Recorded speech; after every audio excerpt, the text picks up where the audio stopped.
Welcome, everybody. This is the Rotary E-Club of Silicon Valley. Every week, we bring you stories of people who are making a difference in the lives of others all over the world. We see our work in Rotary International, 1.4 million Rotarians and Rotaractors who are part of 36,000 plus clubs. And what do these clubs do? They engage in projects designed locally, globally, and digitally to improve the world around them. So our club, the Rotary E-Club of Silicon Valley, is both online and asynchronous, which means it's incredibly flexible for helping people take part in service organizations such as ours. And that same flexibility means we get to talk to people in all parts of the world. It's a beautiful piece of the way our little system works. So our speaker today is coming to us from Minnesota, but was connected to us through England. And we are excited about the messages that we've got as a part of Operation Pollination. Our speaker is Chris Stein, and he has spent decades as a ranger with the National Park Service.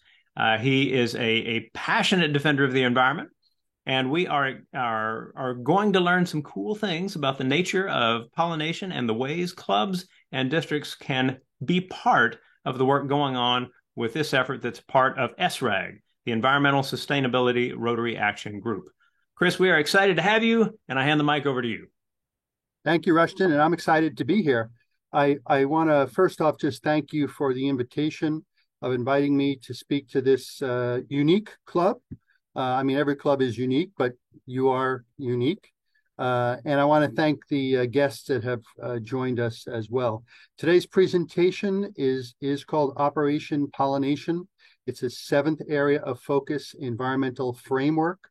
As good Rotarians, you know that Rotary has 7 areas of focus, and support for the environment, which was just adopted in 2020 during the pandemic, is our 7th area of focus. So I want to start out with a picture of our beautiful planet, because I want to remind everybody that 85% of the plants, or more than 85% actually, of the plants on the planet, their reproductive success is dependent on pollinators, insect pollinators. There are other pollinators like some birds, some bats, some small mammals and reptiles, but insect pollinators, for the most part, are the pollinators that I'm referring to. They are without question the little things that run the world. So Operation Pollination, as I said, it is an environmental framework. And it usually starts out, it can be signed online or in person, by the way, but it usually starts out with your district governor signing a pollinator resolution, or an Operation Pollination partnership, we sometimes call it. And here is my own district governor, Lloyd Campbell. I'm a member of the Twin Cities Eco Club in Minnesota. And here you see Lloyd Campbell in his bee suit. He's actually a beekeeper. And the district governor-elect signing a Operation Pollination partnership backed by my club members. Some district governors really take this to the max, like District Governor Carl Ruther did from District 5060 in Central Washington and British Columbia. Carl had a multi-district pets conference coming up with 10 district governors, and he told me he wanted to get all 10 district governors to sign. Also, you might notice, and I've circled it, there are some very special names on this resolution that was signed. Rotary International President-elect Gordon McAnally, who interestingly has now signed one of these 3 times. I can get into that later.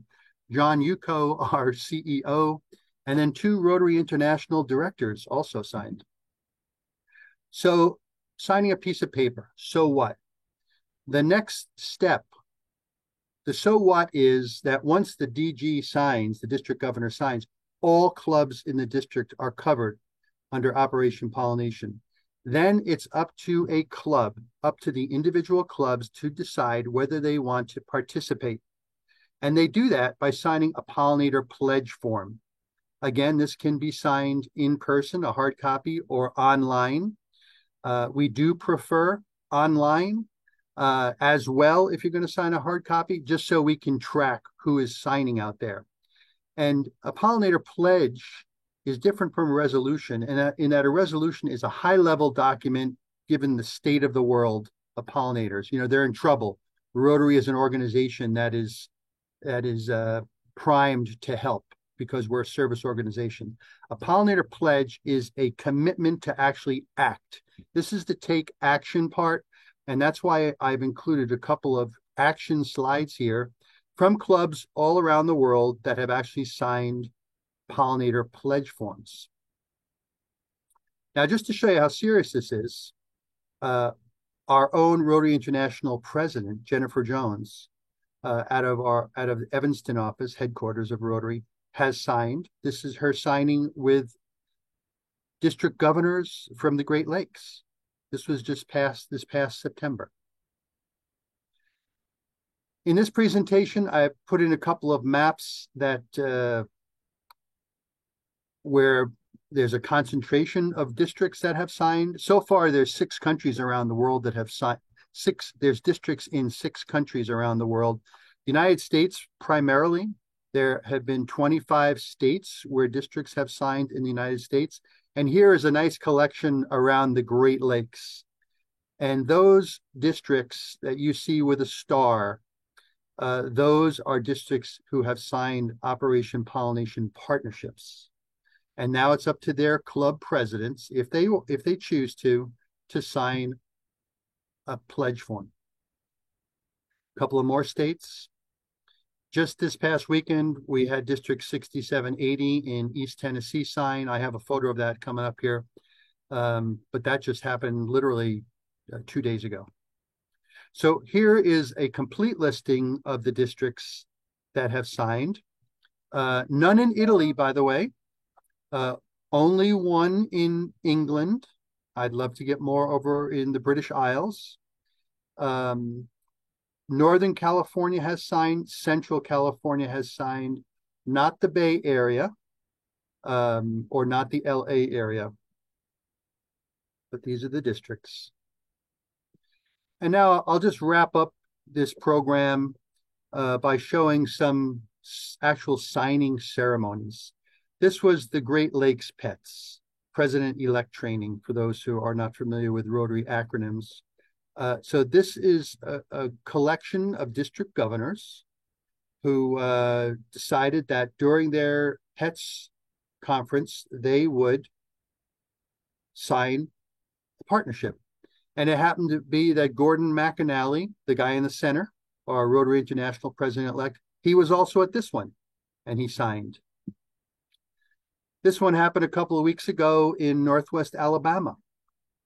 This was a true partnership with Rotary and another organization.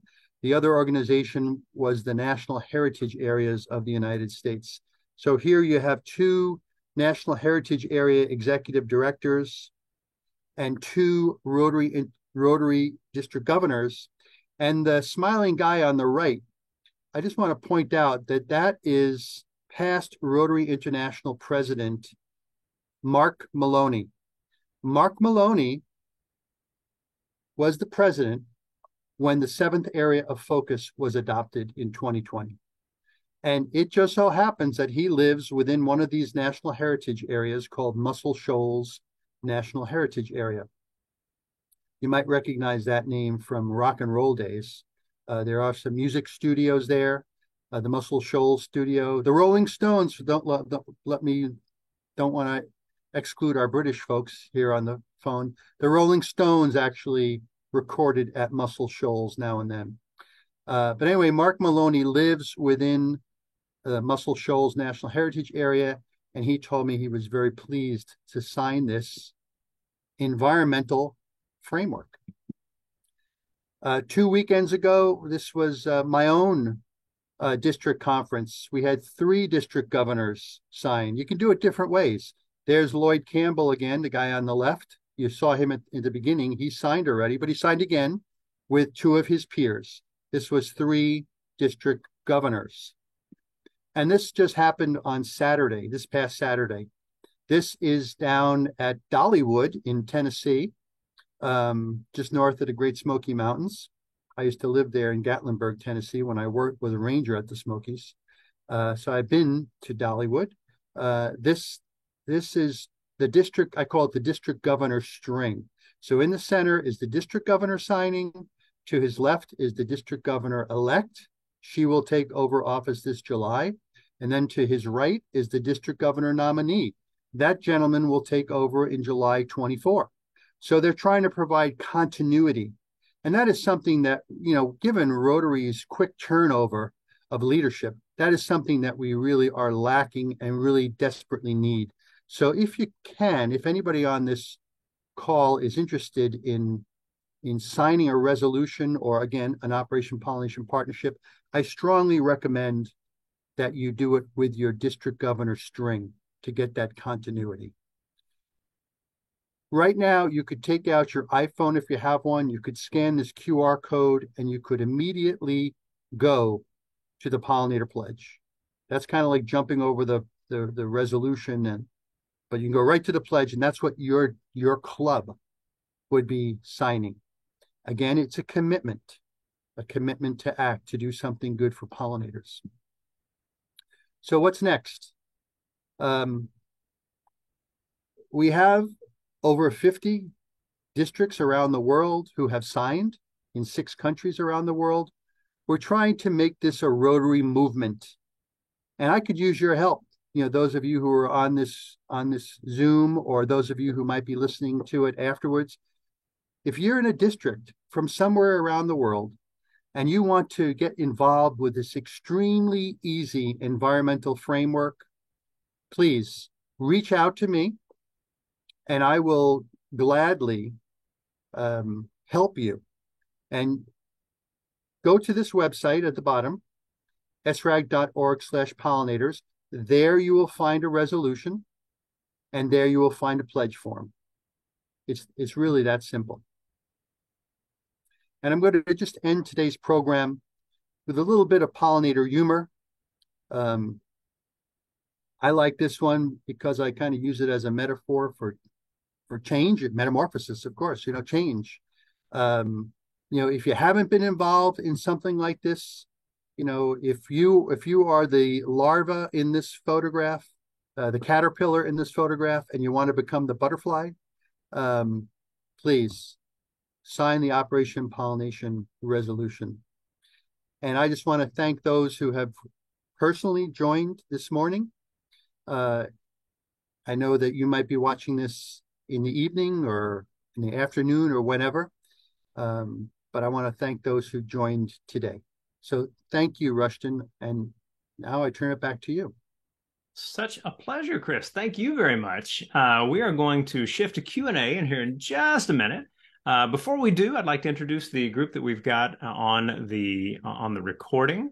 In addition to Chris, we have by whom I was connected to Chris. That's Simon. Simon, if you would unmute and introduce yourself real quick, that would be lovely.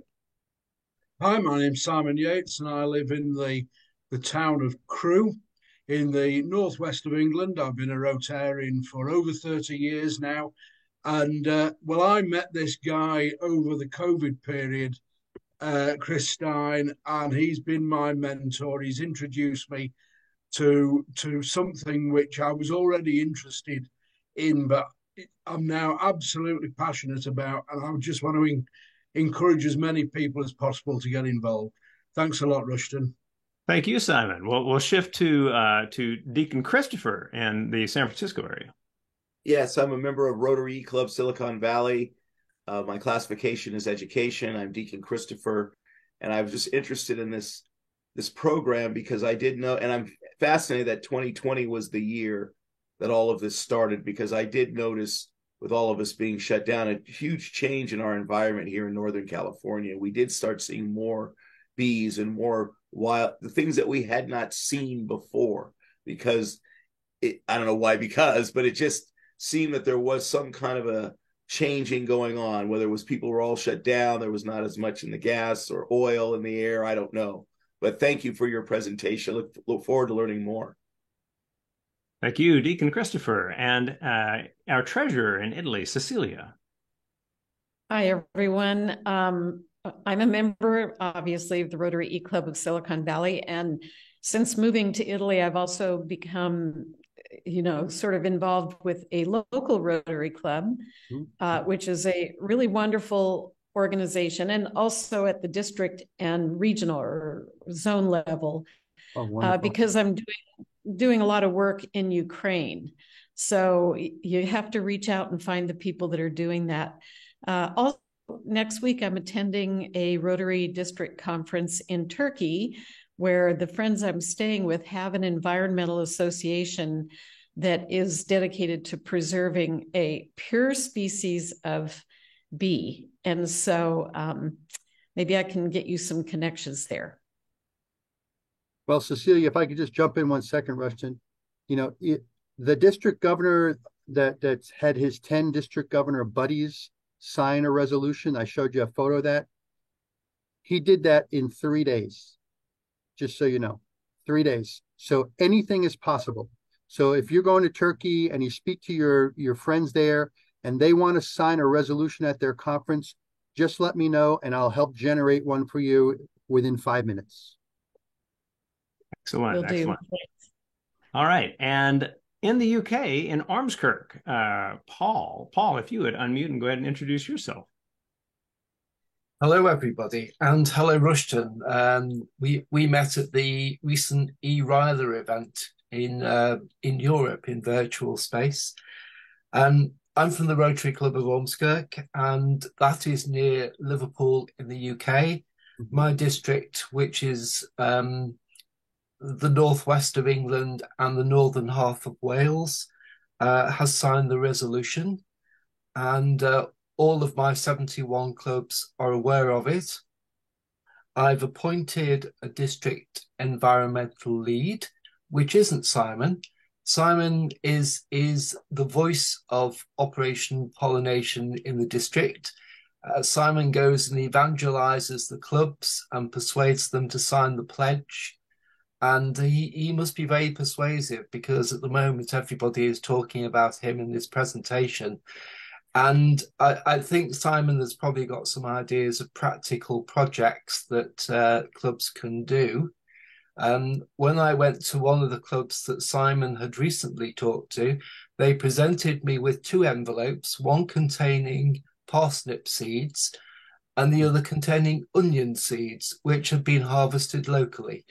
And this was the start of their contribution to the project.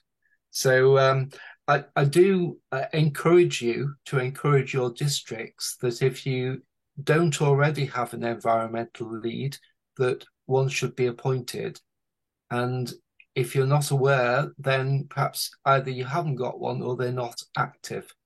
But I do encourage that. Thank you for inviting me. Fantastic. Thank you, Paul. Yes. So my name's Rushton Hurley. I am the program chair for the Rotary Club of Silicon Valley, and I'm in San Jose, California. And Chris, I'll get things started. Others, prep your questions. You know how to do it.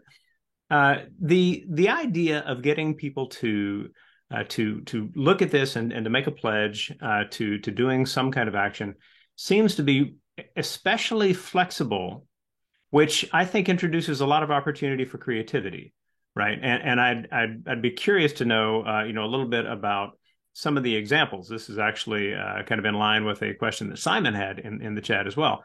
Just examples of projects, because I feel like one of the things that we get the chance to do in our recordings is to share these kinds of messages. When Paul and I were part of the eRyla, we had speakers from Denmark talking about the kelp forests. We had a speaker from the International Dark Skies Initiative, talking about the environmental issues there.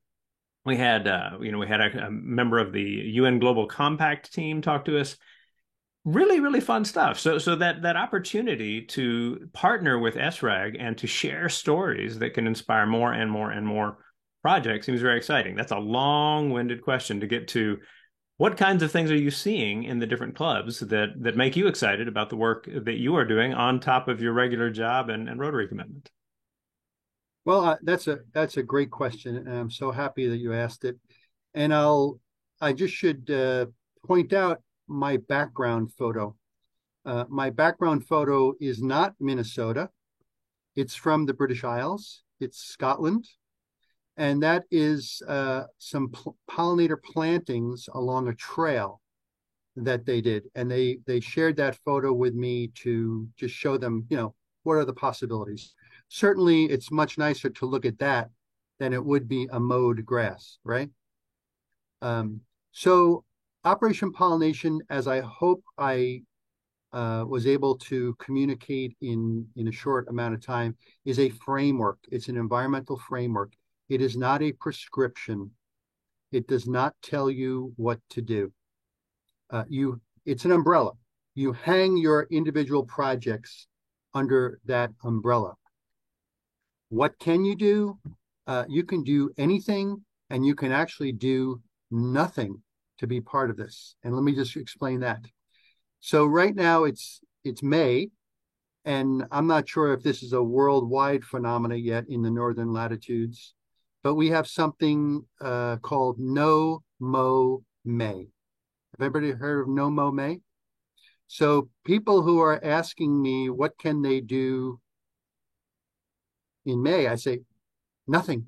Don't mow your lawn, and sign a pledge and say that. Say on your pledge, say, I'm not going to mow my lawn for the month of May because I know that early vegetation is good for our pollinators that are just coming out of hibernation, and they need those early nectar sources that you can find on everybody's lawn in dandelions and all those little flowers that come up in May. So no mow May. Don't do anything. You could throw 3 seeds, say for the monarch, milkweed. You could throw 3 milkweed seeds out of a speeding car as you're driving along Interstate 5 there in California. And you could put that down on your pledge and say, that's what I'm going to do. I'm going to throw 3. Or you could take it a little more. No, we don't really want you to do that. We want you to do something more serious, like plant a garden. Most projects, Simon and Rushton and the others, are garden projects. That's the preponderance. Planting gardens for the future of the world, but educating kids, that's something that can be done. Having an artist paint a pollinator mural on a building, that is something that could be done. Giving out seed packets, like Paul mentioned, that's something that can be done. And I know Rotary clubs who have given out hundreds of seed packets. By the way, on the srag.org/pollinators website, there is a listing of projects that can be done. You can also go to Mr. Google and ask him, just say, list of pollinator projects, and up will come pollinator projects. And that's the beauty of Operation Pollination. It can be extremely simple or even nothing, or it can be sophisticated.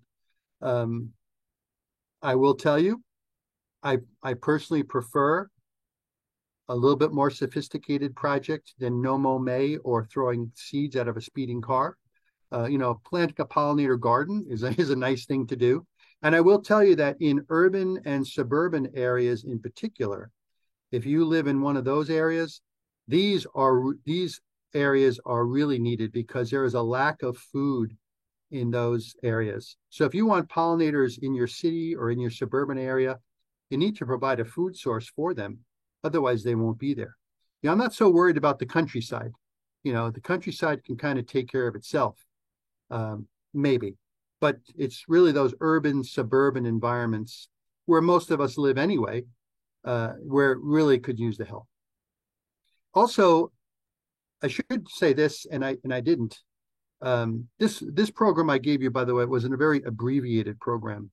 I normally speak to clubs for half an hour, and if you are also in a club that meets, or another club, and you would like me to come to you, just let me know. I put my email in the chat.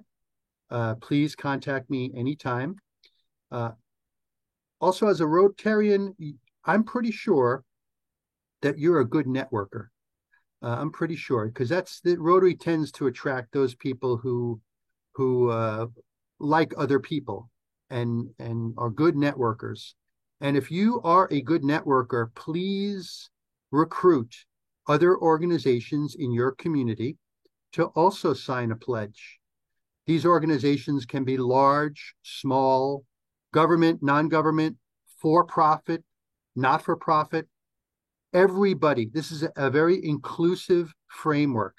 Everybody is invited to participate, no matter what your skills and capabilities are. As I said, you can do anything that you have the ability to do. And again, if that was, I have the ability to do nothing and help celebrate No Mo May, okay. Your project of nothingness will be accepted just like everybody else's project. Beautifully zen, Chris. Thank you, and effective. I'd like to kind of dive into that a little more, but I know Simon has a follow up on this as well. So Simon, go ahead. Thanks, Rushton. I wonder, Chris, if you could just to help others think about projects by just explaining what the two main aims of Operation Pollination are. Yes, the two main aims of, thank you, Simon. The two main aims of Operation Pollination are habitat restoration and pollinator education. So those are the two goals. Thank you, Simon. Great follow-up. Just to add on to that, Rushton, Chris was talking about examples of things that you can do. And just about, it's early, middle of May now in the UK. The weather hasn't been so good. Things are a bit slow here this year. But I noticed in my garden this morning that the first big closed head of a huge Californian red poppy, I have several of them in the garden, has formed now. It's like that. And in a couple of weeks' time, it'll be like that. And I'll go out, and the noise of the bees that are inside this Californian poppy, like this, are absolutely fantastic. The plant is alive with pollinators, exactly what's required. Thanks. I'd love you to record that and share it with me, Simon. I will do. And by the way, it's only May 8th here. You said it's mid-May in the UK? Well, we're in the second week. It is. I'm teasing. It is Victory Over the Environment Day today. Forget victory in Europe. Victory on the environment. That's what we want. That's good. Well, we saw your king coronated on the weekend. Yeah. Oh, yeah. I wasn't there. Speaking of royally good questions, one of the ones that came in via the chat is from Cecilia about how we reach out to rotoractors and interactors and how they might be getting involved in Operation Pollination. Well, there is no systematic. I've spoken to rotoractors and interactors, but it's usually they invite me to come speak. There is no systematic way. Again, Cecilia, this project needs, and I'll call it a project, this framework needs everybody's help. It is, there really is no, I mean, I've been asked by SRAG to lead the framework for SRAG, but there is no, it's not an organization. It's not, there's no rules. That's kind of cool. There's no rules. So you kind of invent things as you go along. But if you know a Rotaract or Interact club that would like a speaker, by the way, I during the pandemic, I spoke to about 200 clubs, by the way. And now I guess I can say 201 with the Silicon Valley Club, but excuse me. So just let me know and I'll be happy to speak. And if you want me to help train you in Operation Pollination to speak, I'm also available to help train you. By the way, Cecilia, I would love to see a district in Italy join on. This is not to embarrass Paul or Simon, but the only district in Europe is your district. I don't have any districts on the mainland Europe, and I don't have any other districts in the UK. And our new Rotary International president-elect, he's from Scotland. He's signed 3 times in the United States.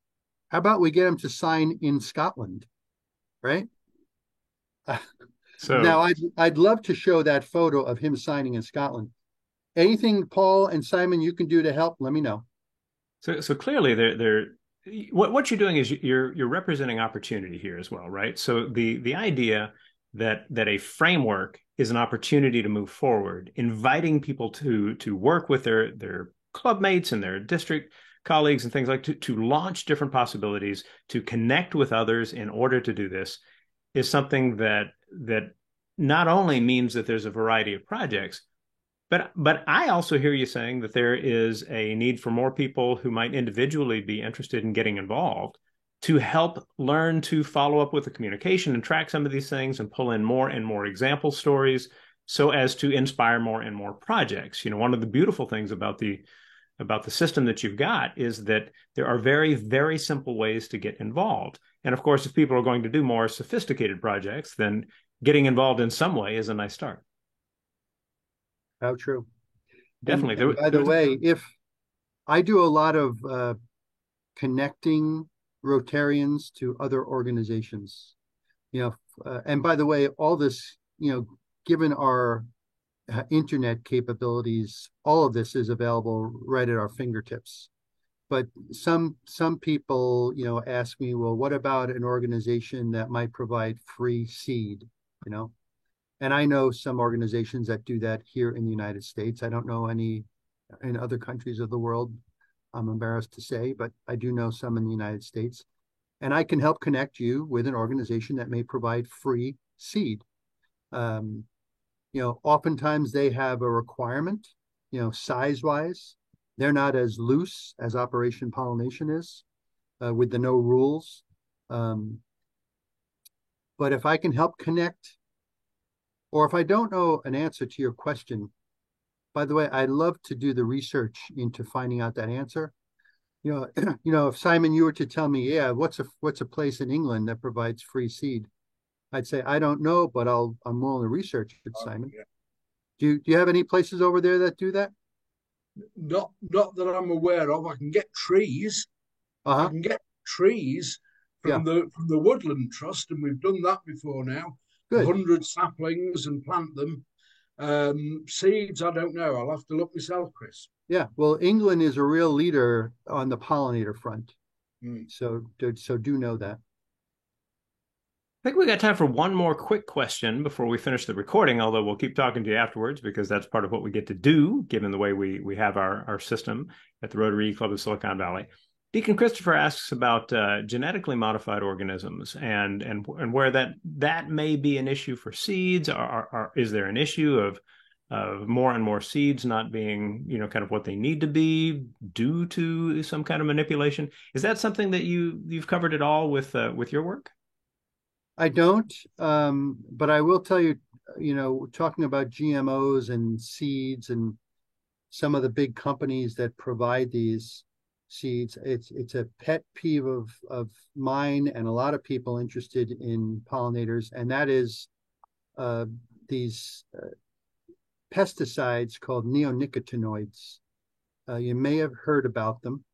A lot of work has been done around the world.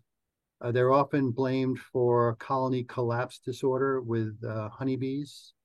But this is a very potent pesticide that once it's applied, it becomes systemic. It's found in the stems, in the leaves, in the roots. It's not just on top of the plant, it's within it. And so I've read that with some of these plants that have been treated with neonicotinoids, one sip of nectar can be the last sip that pollinator will ever make, because it upsets their nervous system, it upsets their behavior, and that can eventually lead to death. So with anything that we've modified or toyed around with, we need to be very careful. We just need to be very careful. I guess that's the message that I have. And if I could follow up quickly, that's why I wanted to ask. I love this No Mow May. It's simple, it's organic, and most of our lives, a lot of people are busy. It's a way of feeling and connecting to this. But it's also visual too, Chris. I mean, you say when people walk outside their house in a week, they see that they're making a difference because they're not mowing their lawn. And in 3 weeks from now, when that lawn is really high and tall, maybe it spurs them on to do something else. So I'm definitely going to tackle that. Yeah, I would Google that. I saw a sign just yesterday. Yeah, it was a sign was planted in the lawn, and it said "No mow May." So people don't think you're like just ignoring your yard duties. You're actually, this is intentional. And isn't that another way? And I didn't think that it was a visual personally, but now you spread that sign to everybody that drives by. I think I'm that guy. I'm the pet rock guy. I mean, I believe I'm the pet rock guy, the widget or whatever. Once it starts to flow, it's kind of like, God, it's something I don't have to really make an effort to. And now it connects me to every neighbor in my block, all of our, I can feel that 50 homes in a block where nobody's cutting their lawn. I mean, wouldn't that be something? That's power. That's real power. Without engaging each other in kind of intellectualized or sophistication, if you. That is real power. And Rushton, I know that you want to wrap up. Is there one last thing I can say? Absolutely. But let's just, for all of the people who might be watching this recording, thank you very much for joining us. I think it's important that we find ways to both, kind of smile at simple opportunities and to keep in mind the disturbing and complex realities that we face. And so, Chris, I want to thank you for your your message today, for the connection that happened through Simon, through Paul, through the eRyla people, and the kinds of things that happen in Rotary generally. Those of you watching this, please let us know you took part. There is the attendance form down a bit, and then a forum where you can leave comments at the bottom of our Rotary page. On our YouTube channel, you are welcome to leave comments as well, and also both find the links, the SRAG links that Chris has mentioned, and also the opportunity to become more involved. As we always like to do, we hand it back to our speaker for the final word. So, Chris, over to you. Yeah, Deacon Christopher has inspired me to just say these last words, and that is that there is an effort in the United States, started by an entomologist by the name of Douglas Tallamy out of the University of Delaware. And he has coined this homegrown national park. And he basically says that let us dedicate a portion of our yard, if we're lucky enough to own some property, wherever you are in the world, dedicate a portion of that space to pollinators. Create your own little national park, your homegrown national park, right where you live. Dr. Tallamy says that, you can take all the Yellowstones, the Death Valleys, the Yosemites, the Everglades, the Great Smoky Mountains, all the national parks in the United States, add them all up, and still all the acreage, the hectares, the square miles that they might occupy does not come anywhere near the amount of lawn that we mow just in the United States. We mow a tremendous area of lawn in the United States, as you probably do in England and Italy as well, and wherever you might be around the world. In the United States, the amount of lawn that we mow is equal to the size of a region of the country called New England. So every single weekend, there's people out there on their gas-guzzling mowers, making this nice desert of a lawn for our pollinators. First, that's right, nothing. It is a desert. There is nothing there for them. Instead of doing something to help protect the planet, and that is to let a portion of their lawn grow into nature, and also to help, put in plants there that help. Because your lawn is going to just get long grass. It may not be the best environmentally for the pollinators, except those little plants like dandelions that might be in there. But you can actually go in there and over time restore a portion of your yard. Dr. Tallamy says he suggests half of your yard. I suggest a 5 foot by 5 foot space. Do something for pollinators. Thank you for giving me that opportunity to say that, Rushton. Wonderfully thought-provoking and personally challenging. A great message, Chris. Everyone, we will see you next week. Thank you.